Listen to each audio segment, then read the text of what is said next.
নারী ভোটার, তিনি ভোট দিতে গিয়েছেন।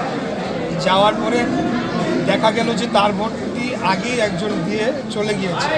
তো এই ক্ষেত্রে নির্বাচন কমিশনের একটা আইন এবং বিধি রয়েছে যে তারা সেখানে একটা টেন্ডার ভোট করে সেটাকে পরবর্তীতে কমিশনে পাঠানো হয় কমপ্লেন্ট আকারে, এবং সেই ভোটটি যাচাই বাছাই হয়। এরকম যদি এক বা একাধিক বা যতগুলাই ভোট হবে সেগুলো টেন্ডার ভোটে চলে যাবে। সেগুলো টেন্ডার ভোটে কমিশন সেখানে পুনর্বিবেচনা করে যিনি, কারণ তাদের কাছে সমস্ত তথ্য উপাধি রয়েছে, তখন যে আসল যে ব্যক্তি তার ভোটটি কাউন্ট করা হবে। তো এটা একটা ঘটনাই আমরা পেয়েছি। এটা মনে হয় কোনো মিস্টেক কারণে হতে পারে, অনেক সময় ডুপ্লিকেশন হয়ে যায় ভুলে। তো এটা যে ঢালাওভাবে হচ্ছে তা নয়, একটাই পেয়েছি আমরা। আচ্ছা, জয়ের ব্যাপারে আপনারা কতটা আশাবাদী? জয়ের ব্যাপারে ইনশাল্লাহ আল্লাহর রহমতে আমি বিশ্বাস করি যে এই অঞ্চলের জনগণ আমার সাথে রয়েছে।